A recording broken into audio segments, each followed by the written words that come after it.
Hello everyone, welcome to Desert Succulent. This is already the part 6 of our top 10 series. And for today's video, we're gonna be talking about yung ating top 10 succulents that look alike or yung mga succulents natin na magkakamukha sila. There are times na I myself is confused sa tamang IDs or names nila. And so I decided to make this video for us to make a quick side-by-side comparison. Very first in our list is our ghost tea versus our ghost plant. So I guess I myself was a victim of the wrong ID or names ng ating mga succulent na ito. Kasi at first, I thought itong ating ghost tea was the ghost plant. Not until it became trending na iba pala yung totoong ghost plant. So let's try to have a quick comparison between the two. Yung ating mga ghost tea, medyo yellowish to whitish yung kanyang color. If intact yung kanyang farina, it's very chubby. Yung leaves niya are thicker. Ayan siya. And yung ating ghost plant naman over here, thinner yung kanilang pinaka-leaves. Medyo may pa-curve. And yung color would be parang whitish or silvery gray in color. Ayan, so if we're gonna be having this kind of side-by-side comparison, we could easily differentiate yung pinagkaiba nila. Up next is our Marinae and our Mendoza succulent na talagang very confusing kasi parehong-pareho yung kanilang itsura. Hirap din ako i-distinguish yung difference nila before, but now that I have the two succulent plant, I could easily tell na itong ating mga Marinae, the shape ng kanilang leaves would be pointed. Ayan, as compared nga dito sa ating mga Mendoza succulent na medyo rounded yung shape ng kanilang pinaka-leaves. But if we're gonna be talking about the rosette or how the rosettes form, parehong-pareho sila. Even the color of these succulents, pag fully stressed sila, parang light brown in color na medyo pinkish, ganon yung itsura nila. And so, sometimes talaga, it's very difficult to say kung sino nga ba si Marinae or si Mendoza, not unless you're gonna be having them in person or if meron talaga kayo sa inyong collection. Ayan. And lastly, I would say na yung ating mga Marinae would be smaller as compared sa ating mga Mendoza na medyo bigger yung kanilang rosettes. Another commonly confused succulents would be our Chivaria Black Prince and our Chivaria Black Knight. Kasi nga yung kanilang appearance and yung color nung kanilang pinaka-leaves once stressed is exactly the same. They will be giving us this parang dark brown, chocolate brown color once fully stressed.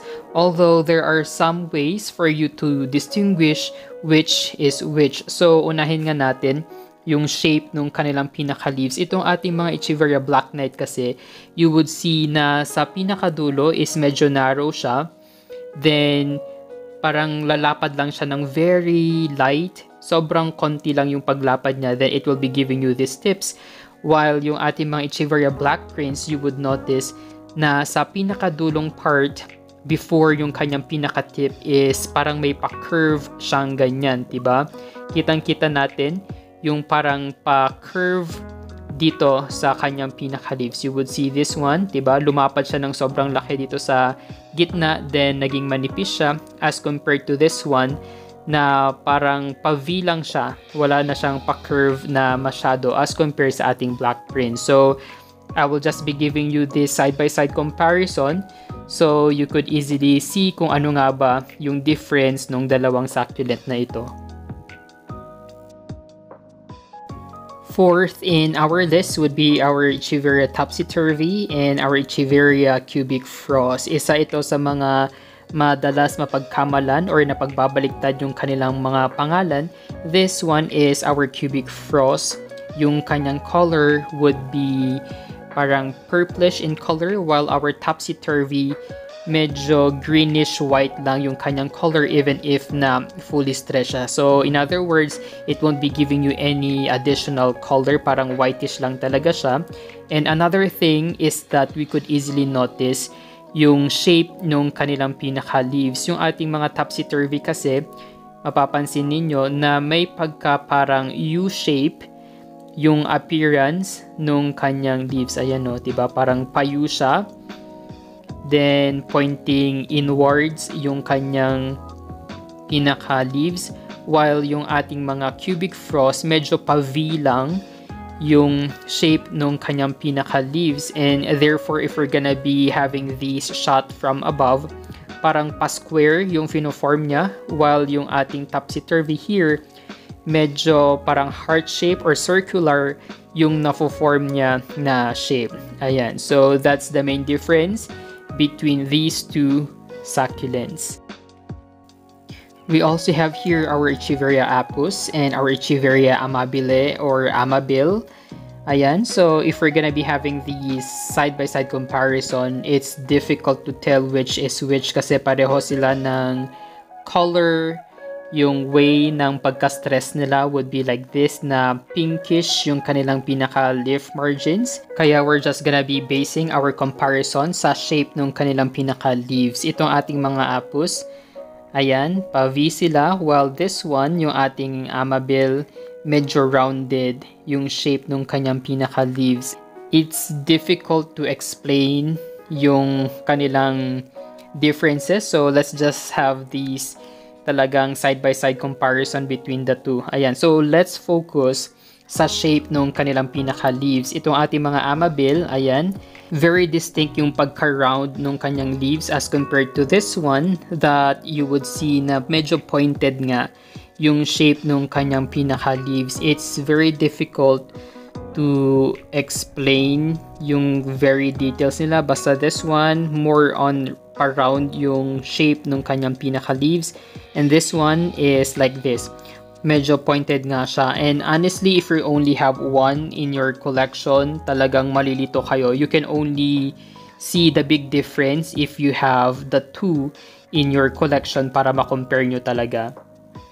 Next is we have these Neon Breaker and our Shavayana Pink Frills. Madalas silang mapagbaliktad kasi nga yung appearance ng kanilang leaves are exactly the same. Like this, yung ating mga Pink Frills, they have these parang wrinkled leaf, and at the same time, itong ating mga Neon Breaker, they would also be giving us this wrinkled leaf along its leaf edges. And even if na yung ating mga Neon Breaker is purplish in color, while yung ating Shavayana Pink Frills is pinkish in color, another way for us to distinguish yung differences nila is yung shape ng kanilang pinaka-leaves once again. For our Shavayana Pink Frills, ayan, rounded ulit yung shape ng kanyang pinaka-leaves. Napakalapad niya para siyang fan or pamaypay, while yung ating mga Neon Breakers, hindi siya ganon ka-fan shape. Para lang siyang typical na Chivaria shape na may wrinkled yung kanyang leaf edges. The more you would be confused if yung ating succulent would be not stressed or yung parang greenish lang sila. Good thing that they are already stressed, kaya we can fully appreciate yung kanilang purplish and pinkish color that makes yung big differences between these two beautiful looking succulents. Also in our top 10 would be our Chivaria Mensa and our Chivaria Silver Queen. Ayan, so itong mga succulents na to, both of them have exactly the same shape nung kanilang pinaka leaves, and yung lahat na nakikita natin dito sa left side are all our Mensa, and to the right are all our Silver Queen. The only differences na we could possibly say is the color nung kanilang mga pinaka-leaves. Sa ngayon kasi is medyo stress na yung ating mga succulent, and so we could easily say yung differences in terms of colors, pero just imagine if they are not stressed na parang greenish lang sila, then the more na may hirapan tayo malaman kung sino nga ba si Mensa or sino nga ba si Silver Queen. Basta yung ating mga Silver Queen, parang yellowish white lang sila, while our Mensa, they would be having this color na medyo reddish yung kanilang color with these pink leaf margins once fully stressed. Second to the last is we have our Graftoparalum Amythestinum, and we have our Ellen, and yung shape nung kanyang leaves would be like this na rounded, very plump and chubby siyang tignan. And once stressed, it will become pinkish in color, while yung ating mga Ami is exactly the same as how yung ating Ellen would look like. Talagang there's really no big difference except that itong ating Ami sa ngayon is medyo stress siya kaya parang medyo pinkish yung kanyang color as compared nga dito sa ating Ellen. We also have some offsets doon sa pinakababa, so it's the same thing, talagang plump yung kanilang mga leaves. And for our side-by-side comparison, you won't really tell the big difference between the two. Hindi lang kasi masyadong maganda yung tubo nitong ating Ellen and our Ami because nga nalaga sila due to the fact na pinaglaruan sila ng ating aso. But in the future, siguro if fully grown na nga or na-form na yung kanilang pinaka-rosettes, we could better appreciate yung differences and similarities nitong dalawang succulent na ito.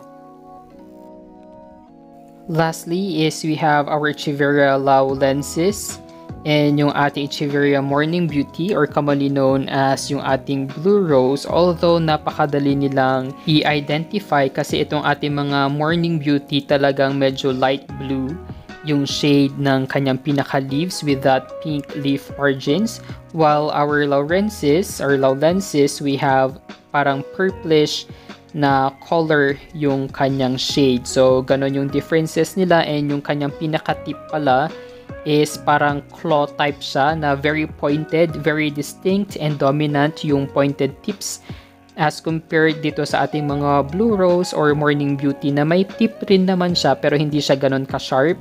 Yung kanilang pinaka-rosettes would also resemble that of their mother plant. Ayan, so exactly the same lang yung kanilang itsura, and if we're gonna be having these comparison, you would see yung pinaka-color differences nung dalawang succulent na ito. And that's for our top 10 succulents na medyo identical yung kanilang mga itsura. But of course, we also have more succulents na talaga namang magkakamuka like our jelly beans and our auroras and other kinds of Chivarias, and it's very difficult for us to properly see the differences if we're not gonna be doing yung side-by-side comparison. Pero sa umpisa lang talaga nakakalito kasi once you already have that specific succulent that you want, you could finally and easily tell na magkaiba nga pala siya as compared with other succulents.